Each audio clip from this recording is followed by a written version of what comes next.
Islam yang telah dipelajari sepanjang satu semester ini. Pada awal pembelajaran kursus ini, kami telah didedahkan dengan konsep sekularisme. Sekularisme ialah fahaman yang menolak nilai keagamaan dalam kehidupan sosial manusia. Bermula dengan sekularisme ini, ia telah berkembang kepada fahaman-fahaman lain.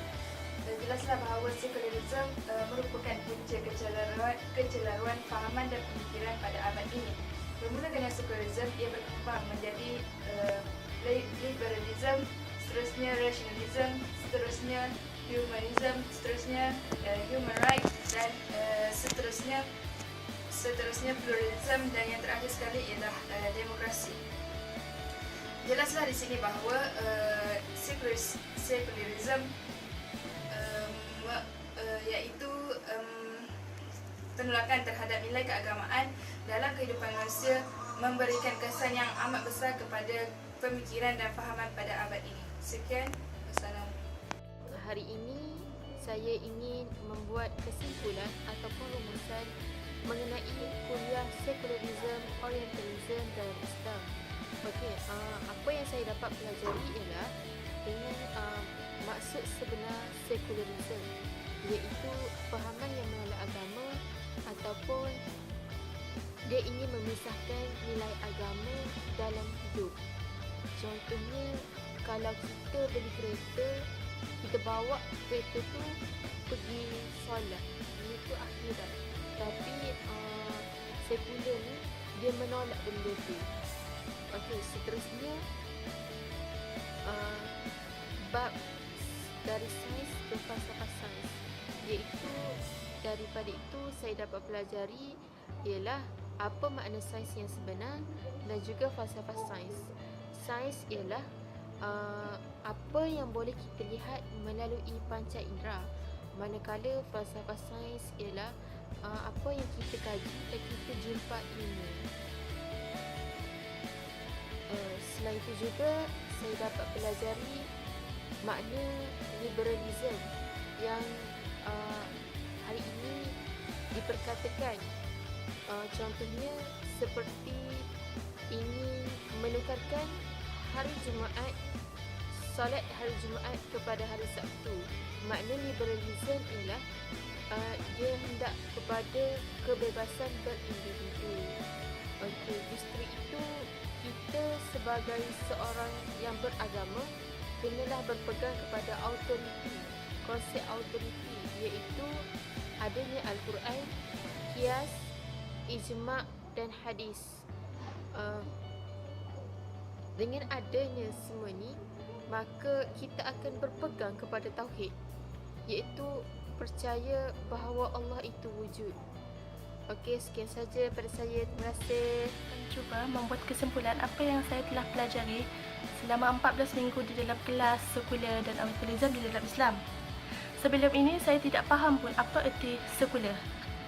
Setelah saya belajar, saya dapat menyimpulkan fahaman sekular ini bererti memisahkan kehidupan agama dalam kehidupan.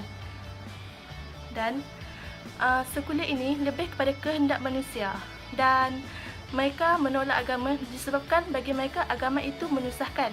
Dan apabila saya mempelajari dengan lebih dalam, sebelum ni saya tidak dapat mengenal ciri-ciri sekular. Dan setelah hampir 14 minggu, saya pergi ke kuliah Ustaz Faisal dan Ustaz Khazri. Apa yang saya dapat simpulkan antara ciri-ciri sekular adalah, yang pertama, menolak agama dalam kehidupan. Disebabkan seperti yang saya bagi tahu tadi, mereka menganggap agama ini adalah kuno dan tidak mengikut peredaran masa.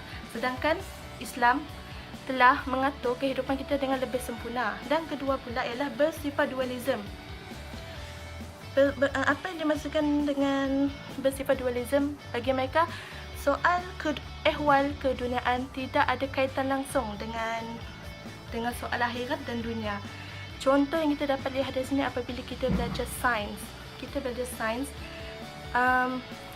dapat lihat zaman sekarang belajar sains, diorang lebih kepada sains. Diorang tidak melibatkan falsafah. Apa yang dimaksudkan dengan falsafah ialah metafizik. Contohnya kalau pen jatuh, diorang lihat pen je, tapi diorang tak lihat apa yang di sebalik kenapa pen itu boleh jatuh, siapa yang mencipta graviti, seperti itu. Dan yang ketiga pula ialah bersifat liberal. Liberal ini bermaksud bebas, dan diorang merasakan disebabkan agama mengukur kehidupan mereka kerana tauhid itu adalah bersifat mengikat, dan tauhid itu ada 4 autoriti seperti yang kita tahu. Dan diorang liberal ini menganggap agama ini menyusahkan, so diorang menggunakan kehendak diorang untuk bebas daripada ikatan agama.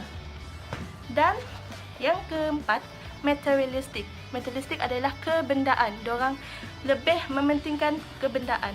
Dan apa yang saya dapat simpulkan ialah kita sebagai pelajar agama atau sebagai Muslim kenalah membantras sekular, dan kita kena memastikan kita sendiri tidak ada ciri-ciri sekular dalam kehidupan kita.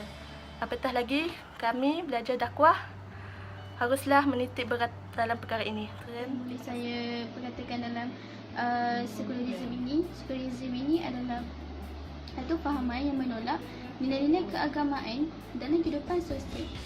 Apa yang dapat saya simpulkan ialah ia bertentangan dengan tauhid. Sebab apa? Sebab ia memisahkan agama dan kehidupan. Dan sekularisme ini tak ada kaitan pun dengan memang kehidupan dia tak ada kaitan dengan agama. Sedangkan tauhid adalah mengesakan dan mensatukan seluruh kehidupan untuk tunduk pada kekuasaan Allah. Okey, antara ciri yang boleh saya berikan sekularisme adalah contoh bersifat dualisme. Dualisme ni adalah antara kehidupan dan kerenaan bagi mereka tak ada kaitan pun dengan dunia dan akhirat. Contohnya macam kita belajar sains. Bagi mereka bila belajar sains hanya berdasarkan sains saja, tak ada kaitan pun dengan agama dan ketuhanan. Tapi sedangkan dalam Islam ada mengajar kita bila kita belajar sains mesti ada kaitan dengan agama dan ketuhanan.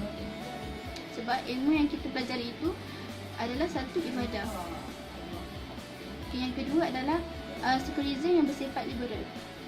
Sifat liberal ni bagi mereka boleh membebaskan pemikiran mereka dari segi sosial, politik, ekonomi dan lain-lain.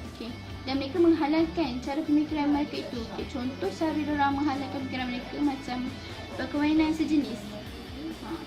Itu contoh dia. Dan lain adalah mengutamakan rasional.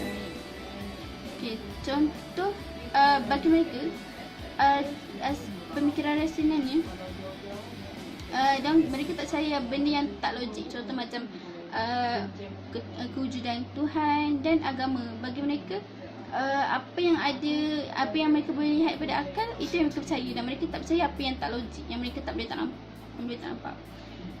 Akhir sekali apa yang boleh saya simpulkan daripada sekularisme ini adalah sekularisme adalah amat berbahaya.